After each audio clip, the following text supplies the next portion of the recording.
अस्सलाम वालेकुम all of you. I hope you all are doing great. आज हम लोग जो है वो पीएमएस के जर्नल नॉलेज के जो 2005 में क्वेश्चंस थे, जर्नल नॉलेज के एमसीक्यूज़ मल्टीपल चॉइस क्वेश्चंस पूछे गए थे, वो हम लोग सॉल्व करने लगे हैं। तो अगर आप मेरे चैनल पे नए हैं तो सब्सक्राइब करना, लाइक करना मत भूलिएगा।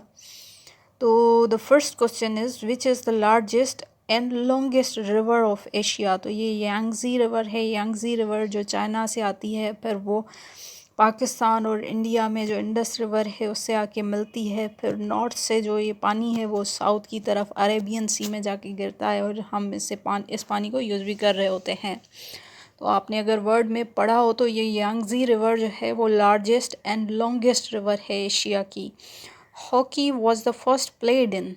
हॉकी, जैसे हॉकी हमारी नेशनल गेम है, तो ये पहली बार कहाँ पे खेली गई थी? तो ये इंग्लैंड में खेली गई थी। Right option is England. Other options are also available such as India, China, Pakistan, but the correct option is England. The word tsunami belongs to which language. जो ये वर्ड है सुनामी, वो किस लैंग्वेज से लिया गया है? The options are English, Urdu, Japanese या नन ऑफ दीज। तो ये जो वर्ड है सुनामी वो लिया गया है जापान से। ये जापानीज़ वर्ड है। राइट। सो ये जो सुनामी की स्पेलिंग आप देख लीजिएगा, इसकी टी साइलेंट होती है और ये कुछ जो स्पेलिंग एरर में पूछा जाता है word tsunami. Which country is the largest contributor of UNO's budget. ये तो बहुत ही ईजी क्वेश्चन है, आप सबको पता होगा कि USA is the largest contributor of UNO की बजट का largest contributor is USA. Other options are UK, France, Japan. No, the correct option is USA. Okay, now if we'll move towards the next question, the main center of Tamil activities in Sri Lanka is, it is Jaffna. It is Jaffna. The correct option is Jaffna. Which country's constitution is not in written form? ये question बहुत repeat होता है और ये बहुत important है, specially अगर आपने पॉलिटिकल साइंस का सब्जेक्ट रखा हो तो उसमें तो ये क्वेश्चन ज़रूर रिपीट होता है। और options are USA, UK, Switzerland या जापान। तो इसका करेक्ट ऑप्शन है वो यूनाइटेड किंगडम है, यूके। इन Antara is the news agency of Indonesia. Right. Other options are Turkey, Thailand, Russia, but the correct option is Indonesia. The other question is the first satellite sent by USA in space was. ये बहुत ही important question है, आप इसको याद रखिएगा। वो है explorer. ये यूएसए ने भेजी थी। Also read other options, because जब हम लोग एग्ज़ाम में जाते हैं तो ये मल्टीपल चॉइस क्वेश्चन ही होते हैं जो हमें कंफ्यूज कर देते हैं, भले हमारा पढ़ा हुआ हो। पर मैं तो कंफ्यूज हो जाती हूँ क्योंकि एलिमिनेट करना, फिर एलिमिनेशन की टेक्निक यूज़ करनी चाहिए आपको। दूसरे ऑप्शंस भी आप देख लें, जैसे चैलेंजर है, स्पुतनिक है, एंड नन ऑफ दीज है। तो इसका करेक्ट ऑप्शन सी है, explorer. Okay. Where is present world's largest great coral reef. ये कोरल रीफ जो होती है ये लार्जेस्ट कहाँ पे पाई जाती है? तो ये ऑस्ट्रेलिया में पाई जाती है. The 10th number question is UNO called a decade of dash from 2004 to 2014. Education, decade of education. UNO ने किस decade को, decade कहते हैं हम 10 years जब complete होते हैं तो उसे 10 years के tenure को हम decade कहते हैं। तो 2004 से 2014 तक यूएनओ ने इन सारे सालों को 10 years को कौन सा डिकेड कहा है? एजुकेशन का डिकेड कहा है. Gandhara art centre was situated between. अब इसकी हम लोग बात करें तो गंधारा आर्ट सेंटर कहाँ पे वाक़े है? तो ये वाक़े है, ये सिचुएटेड है सिंध और झेलम के दरमियान में. Gandhara art centre was situated between Sindh and Jhelum. Right. इसको आप ज़रूर याद कर लीजिएगा. Etymology is the science of birds, world, insects या words?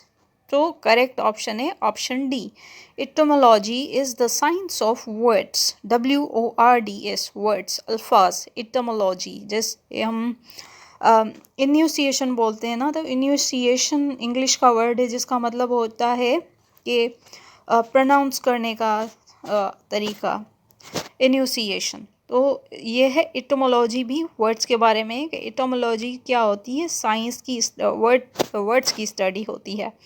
इटमोलॉजी is the science of words या study of words. Which country has the oldest anthem? कौन सा ऐसा कंट्री है जिसका ओल्डेस्ट एंथम है? तो वो जापान है। जिस जापान को जो हम लोग कहते हैं कि राइजिंग सन भी कहते हैं, क्योंकि जब सन निकलता है ना तो जापान से निकलता है।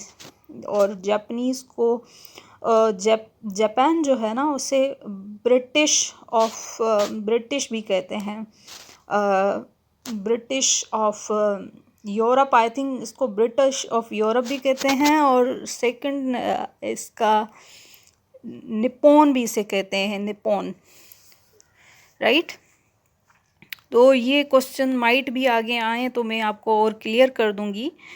तो जापान जो है वो जैसे वर्ल्ड वॉर 1 और 2 में बहुत ही फेमस हुआ था, राइट।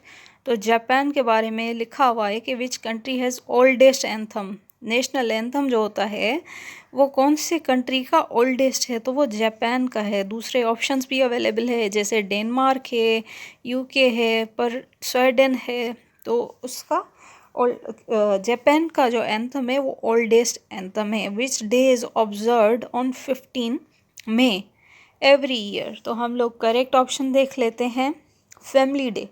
15 मई की बात हो रही है, तो उस दिन 15 मई, यस, तो 15 मई पे सेलिब्रेट होता है family day.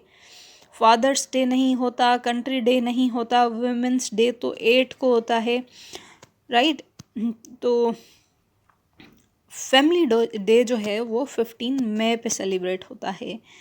Who was the first voice Roy of India? ये बहुत ही ज़्यादा रिपीटेड क्वेश्चन है। कौन था वो पहला वॉइस रॉय इंडिया का? तो वो कैनिंग थे, लॉर्ड कैनिंग। लॉर्ड कर्जन कौन थे? जिन्होंने पार्टीशन ऑफ बंगाल की थी। और लॉर्ड कैनिंग कौन हैं? जो फर्स्ट वॉइस रॉय थे इंडिया के। तो 16 की तरफ हम लोग जाएं, तो 16 नंबर MCQs की तरफ जाएं, तो where the world's largest road tunnel is located? ये स्विट्ज़रलैंड में है, स्विट्ज़रलैंड, राइट। दूसरे ऑप्शंस भी आप देख लें, UK है, ऑस्ट्रेलिया है, बेल्जियम है। तो the correct option is Switzerland. 1 ton is equal to 5 quintal, 7 quintal, 10 quintal, या नन ऑफ दीज? तो करेक्ट ऑप्शन C है, 7 quintal. World wide web was invented by? Options are Leonard Clark, Bill Gates, James Watt या Berners Lee. तो इसका correct option है Berners Lee. अब जैसे इसमें WWW है, तो उसमें ये भी पूछते हैं कि भाई WWW की आप हमें एब्रीवेशन बता दें कि ये इसकी एब्रीवेशन क्या है। तो आप इसको देख लें एक बार, वर्ल्ड वाइड वेब। तो ये किसने इन्वेंट किया था? बर्नर्स ली ने। 19 नंबर की तरफ हम लोग आए, MCQs की तरफ, तो उसमें लिखा गया है कि इन 1893 द ड्यूरेंट लाइन। अब ड्यूरेंट लाइन पाकिस्तान और अफ़गानिस्तान के दरमियान में जो बॉर्डर है, हम उसे ड्यूरेंट लाइन कहते हैं। तो उसके बारे में ये क्वेश्चन है। In 1893 the Durand line agreement was signed by king of Afghan. उनका नाम क्या था? अमानुल्लाह, हबीबुल्लाह, अब्दुर्रहमान या दाऊद खान? तो करेक्ट ऑप्शन बी है, अब्दुर्रहमान। ये ईयर आप ज़रूर याद कर लें। और ये भी आपको तो पता होगा, क्योंकि ये मोस्ट कॉमन क्वेश्चन है कि ड्यूरेंट लाइन किन तो कंट्रीज़ की के दरमियान में है। तो वो पाकिस्तान और इंडिया के दरमियान में है, 1893, right. Pakistan Day is observed in 23rd March, 1st May, 14th August या 28 May। तो ये सबको पता है कि 23rd मार्च को हम लोग पाकिस्तान डे ऑब्जर्व करते हैं। Which is the most abundant element present in universe? अब ये देखें आप, इसमें लिखा हुआ है मोस्ट अबंडेंट एलिमेंट यूनिवर्स में। इसमें अर्थ में नहीं बोला इन्होंने बोला है कि यूनिवर्स में कौन सा एलिमेंट है जो अबंडेंट है। तो कौन सा करेक्ट ऑप्शन होगा? वो हाइड्रोजन होगा, क्योंकि ये भी पूछता है एग्जामिनर के कौन सा एलिमेंट जो है वो अर्थ में ज़्यादा है, वो भी आगे क्वेश्चन आएगा। Who is the father of computer? Charles Babbage is the father of computer, right. ये बहुत कॉमन क्वेश्चन है, रिपीटेड क्वेश्चन है, ज़रूर आप ये देखें। अगर हम लोग स्प्रेटले आइलैंड्स की बात करें तो वो किन कंट्रीज़ के दरमियान में डिस्प्यूटेड है? तो क्वेश्चन है Spratly islands are disputed between China and Philippines हो गया, वियतनाम हो गया, मलेशिया हो गया। तो ये सारे जो कंट्रीज़ हैं वो बिल्कुल करीबी हैं एक दूसरे के, राइट। और ये ईस्ट की तरफ है, पाकिस्तान के ईस्ट की तरफ है ये सारे कंट्रीज़। और ये आइलैंड जो है वो डिस्प्यूटेड टेरिटरी है, स्प्रेटले आइलैंड क्योंकि चाइना कहता है कि स्प्रेटले आइलैंड पे मेरा कब्ज़ा है, ये मेरे हैं। फिलीपींस अलग कहता है, वियतनाम कहता है कि no, Spratly islands belongs to my country, और ये स्प्रेटले आइलैंड जो है वो हमारे हैं। मलेशिया अलग इन पे क्लेम करता है। तो ये सारे जो है all of above is the correct option. Which organization is the oldest? जैसे आपको ये क्वेश्चन बहुत ही कॉमन है, रिपीटेड है कि लीग ऑफ नेशन बनी थी, क्योंकि वर्ल्ड वार 1 और 2 आता तो पहली ऑर्गेनाइजेशन जो बनी थी वो लीग ऑफ नेशन बनी थी। तो league of nation is the correct option. Silicon valley is the region in Santa Clara country of California is famous because of computers। Silicon valley का तो आपको पता है कि सिलिकॉन वैली जो है वो कंप्यूटर्स की वजह से मशहूर है, ना ही फिल्म इंडस्ट्री के लिए, ना ही कार्स के लिए, ना ही बसेस के लिए फेमस है। सारे ऑप्शंस गलत हैं, option B is the correct option. Okay, the next question is which is the oldest disease of the world? Leprosy, malaria, इन्फ्लूज़ा। इन्फ्लूज़ा कहते हैं हम, जो ज़ुकाम नज़ला होता है उसे हम इन्फ्लूज़ा कहते हैं, या प्लेग। तो लेप्रोजी जो है वो ओल्डेस्ट डिजीज़ है। ये बहुत रिपीटेड क्वेश्चन है, आप इसको एक बार फिर से पढ़ लीजिएगा। Leprosy is the oldest disease of the world. Which continent is without glaciers? ये बहुत ही कॉमन क्वेश्चन है, बहुत ही कॉमन क्वेश्चन है कि कौन सा कॉन्टिनेंट जो है वो विदाउट ग्लेशियर्स है। वो अफेयर का कॉन्टिनेंट है जो विदाउट ग्लेशियर्स है। आगे आप देखिएगा उसमें ये भी पूछेंगे कि कौन सा कंट्री है जिस पे पॉपुलेशन बिल्कुल भी नहीं रहती, तो वो ऑस्ट्रेलिया है। क्योंकि अंटार्कटिका है, क्योंकि उधर बर्फ़ होती है, इसलिए उधर पॉपुलेशन एग्जिस्ट नहीं करती। तो इसमें तो ग्लेशियर्स की बात हो रही है, तो अफ्रीका में ग्लेशियर्स एग्जिस्ट नहीं करते हैं, वो विदाउट ग्लेशियर्स वाला कॉन्टिनेंट है। Which is the largest search engine? Yahoo, MSN, Google या USA? तो गूगल जो है वो लार्जेस्ट सर्च इंजन है। अगर हम नेक्स्ट MCQs की बात करें तो which country produces largest solar energy in the world? तो वो है जर्मनी। जर्मनी जो है वो सोलर एनर्जी पे बहुत ज़्यादा डिपेंडेंट है और वो सोलर एनर्जी प्रोड्यूस कर रही हैं, मींस लार्जेस्ट प्रोड्यूसर है सोलर एनर्जी का। अब तो सारे जितने भी कंट्रीज़ हैं वो सोलर एनर्जी की तरफ जा रहे हैं, क्योंकि दूसरे जो सोर्सेज हैं, ट्रेडिशनल सोर्सेज, वो कॉज कर रहे हैं CO2 एंड डिफरेंट गैसेस जिसकी वजह से क्लाइमेट पे बहुत ज़्यादा नेगेटिव इम्पेक्ट्स पड़ रहे हैं। अगर हम लोग नेक्स्ट MCQs की बात करें तो बरेली सिस्टम आपको पता है, ये बहुत रिपीटेड क्वेश्चन है कि Braille system of education is introduced for the, none of these, both and, B या ब्लाइंड्स। तो करेक्ट ऑप्शन ए है, ब्लाइंड्स के लिए बरेली सिस्टम को बनाया गया था ताकि ब्लाइंड लोग जो होते हैं उनको एजुकेट किया जाए। Fakhara Dam is disputed between India and Bangladesh. India and Bangladesh.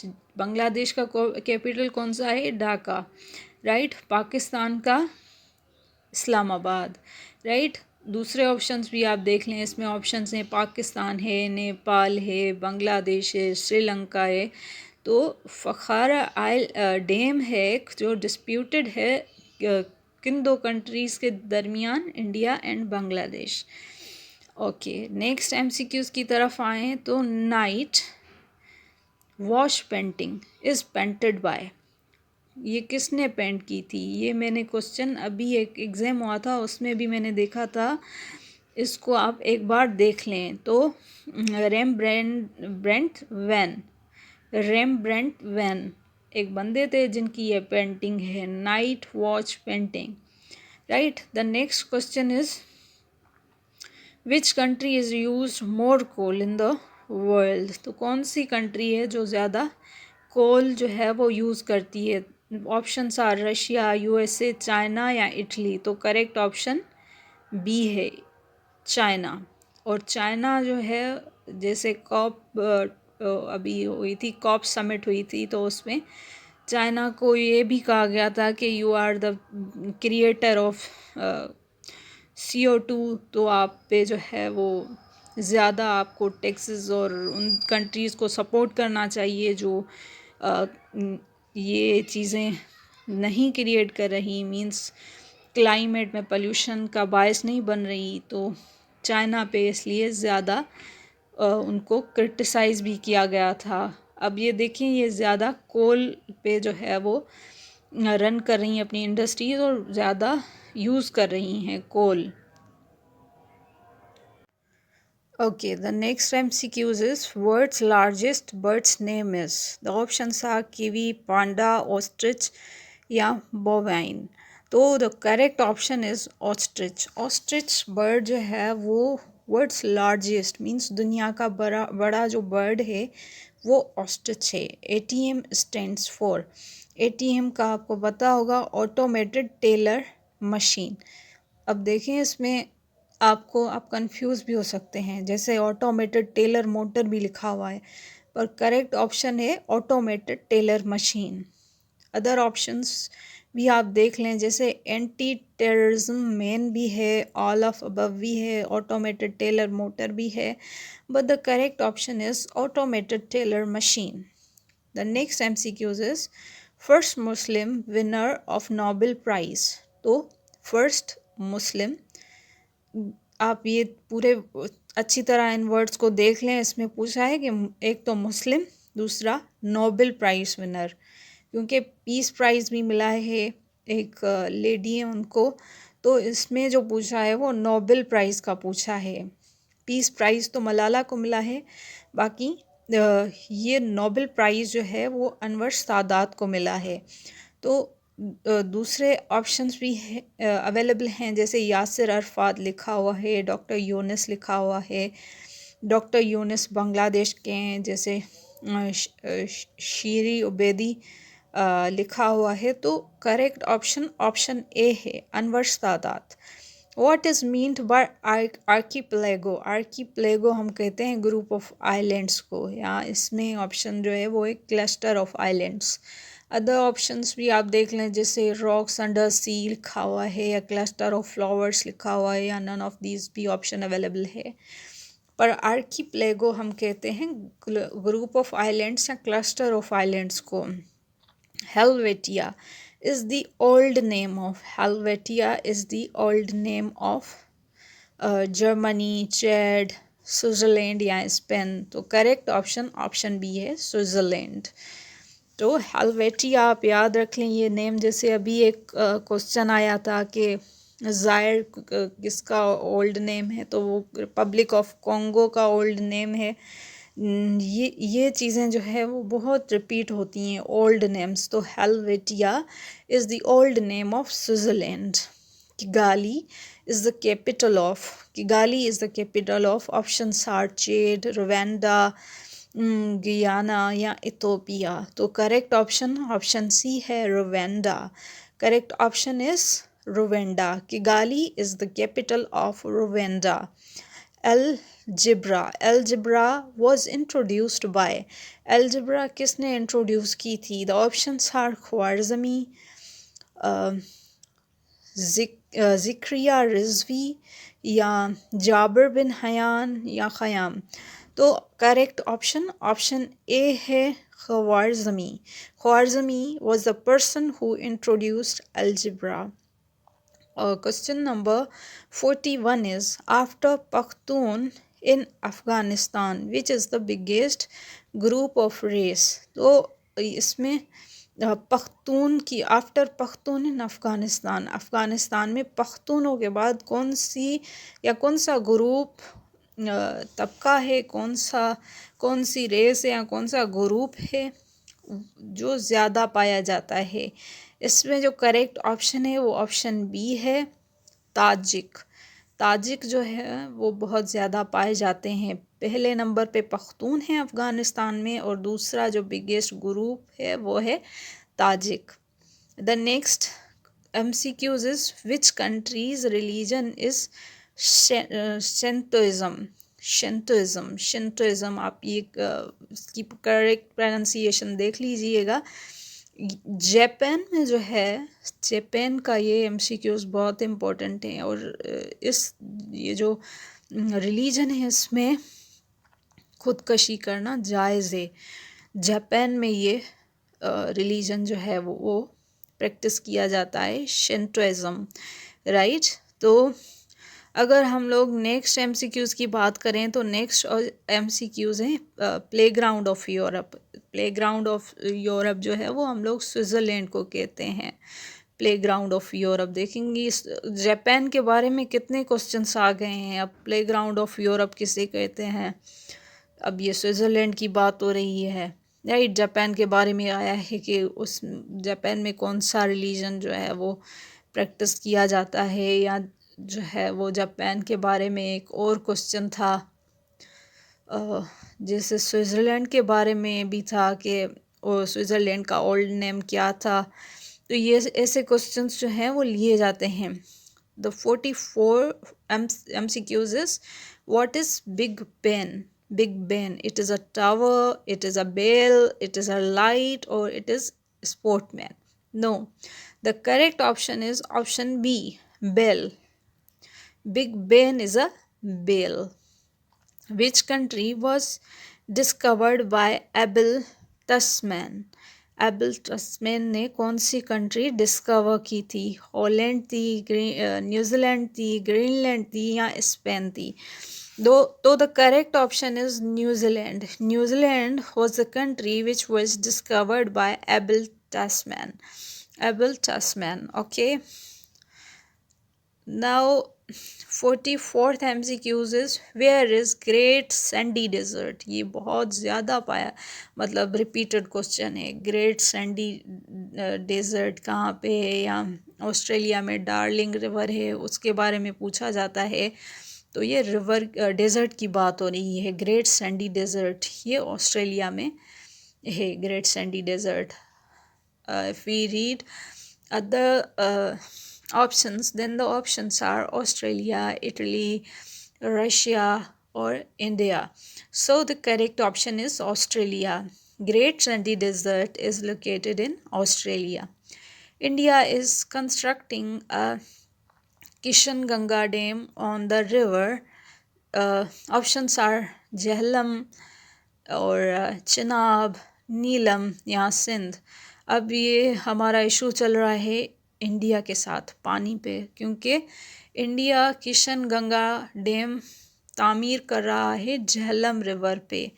क्योंकि हमारा जो एग्रीमेंट हुआ था 1961 में वाटर पे, उसमें ये लिखा हुआ है कि इंडिया इस जगह पे डैम नहीं कंस्ट्रक्ट कर सकता क्योंकि ये पानी पाकिस्तान की तरफ आता है। तो इंडिया किशन गंगा डैम इस एरिया पे बना रहा है, तो ये इशू चल रहा है पाकिस्तान और इंडिया में, राइट।